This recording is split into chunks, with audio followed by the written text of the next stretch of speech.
Diş hekimliğinde şikayetiniz ne zaman başladı? Nasıl anlattınız ve size neler önerdiler? Çok uzun zamandır vardı. Kulak ağrımla birlikte başlamıştı. Diş doktoruna normal gitmiştim. Hem çenemi sormak hem de dişlerimi kontrol etmek amacıyla. İlk baş dişime baktıktan sonra çenemi söyledim. Çene ağrılarımın nereden başladığını, şuradan başlayıp çenemi çok fazla ağrılı uyandığımı filan. O da bana sorular sordu. Dişini çok fazla sıkıyor musun? Sakız kullanıyor musun? Tek taraflı mı çiğniyorsun gibi. Ben de sakız filan kullanıyordum. Hep onları söyledim, dile getirdim. Zaten genelde hepsinin sorduklarının cevabı evetti. Sonrasında kontrol etti bayağı. Bir inceledi çenemi. Nerede efüzyon vardı? Bir gösterir misiniz? Efüzyonun baktıklarında temporomandibüler eklem.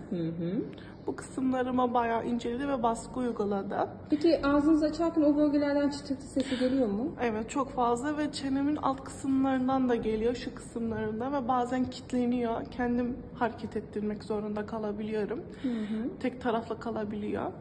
Plak önerdi ama eğer plak işe yaramazsa dedi başka hastaneye gidip oradaki sıvı birikimini alınması gerektiğini, yoksa daha ileri seviye olabileceğini dile getirmişti bana. Botoks peki önerdilermiş? Bundan Yaşım yetmediği için onu önermedi henüz. Tamam. Kaç yaşındasınız bu arada? 17 yaşındayım. Tamam, süpersiniz. Bir ağız açıklığınızı görebilir miyim? Açabildiğiniz kadar, en fazla sınır olarak bu. Peki kapattığınızda bir ağrı ya da herhangi başka bir hissiyatınız var mı? Bu çıtlama sesi oluyor ve çok fazla da açamıyorum çünkü çok fazla ağrı oluyor.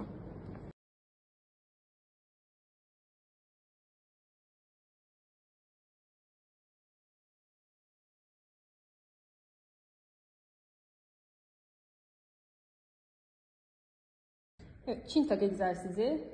Başımızı geriye doğru alıyoruz. Çenemizi ve öne doğru otomatik olarak getiriyoruz. Tekrardan harika, bunu bir 10 tekrarlı olarak yapacaksın. Anlaştık. Sonrasında boynumuzu şöyle yana doğru, ki genelde boyun ağrısı oluyor mu sende de? Boyun düzleşmesi var. Tamam. Onun haricinde tabii ki postürel olarak duruşumuzun da dik olması gerekiyor. Harikasın. Ve başımızı geriye doğru, sadece boynumuzun hareket edeceği şekilde, çok güzel ve öne doğru. Harika. Şimdi bir de rotasyonel olarak bakalım. Herhangi bir, çünkü tutulum illaki oluyor. Aşırı derecede sadece maseter kasılmıyor bu anlamda. Aynı zamanda boyun kasları, trapezin üst kısımları. Şimdi yukarı doğru omzunu kaldırıyorsun. Biraz tut. Evet. 1, 2, 3, 4 ve 5'e kadar tuttuk. 5 saniye. Kürek kemik dediğimiz kapılara birbirine yaklaştır. Biraz bekle. Ve tekrardan aşağı. Şimdi bunu otomatik olarak yukarı kaldır. Bekle. Evet. Kapılara yaklaştır.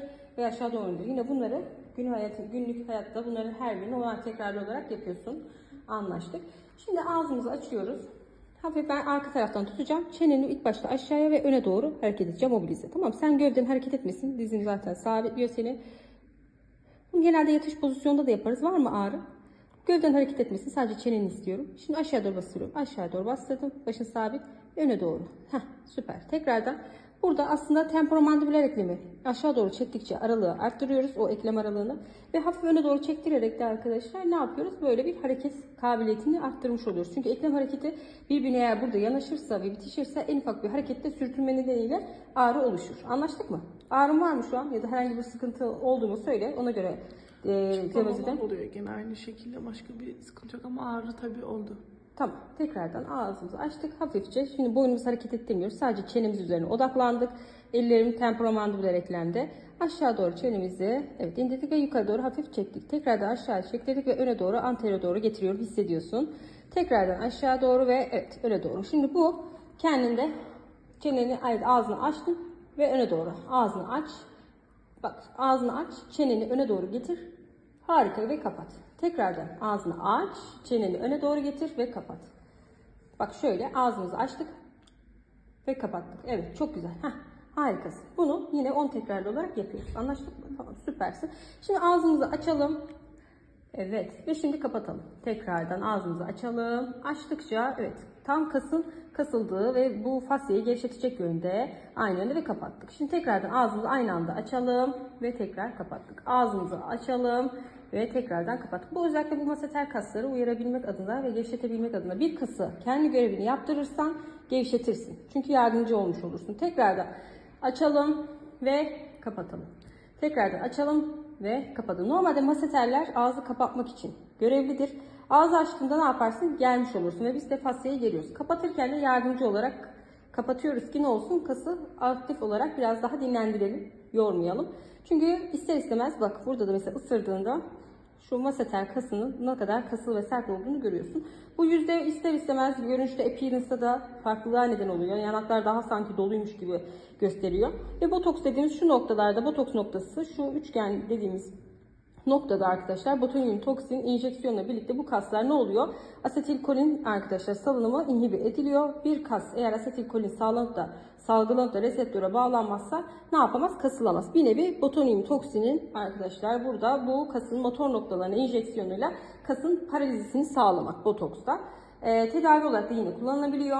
Oklüzal dediğimiz şu aralık dişi normal sade bıraktığında ve bu aralığı kapatarak aslında dişleri birbirine sıkarken diş yapısını birbirinin şekil değiştirmesini engelliyor. Bak mesela ağzını açtığında, aç bakalım ağzını. Burada şekil değişiklikleri ya da düzleşmeler oluyor. Bu tamamıyla dişlerini sıkarken veya da gıcırdatırken yüzey alanının düzleşmesine sebebiyet veriyor.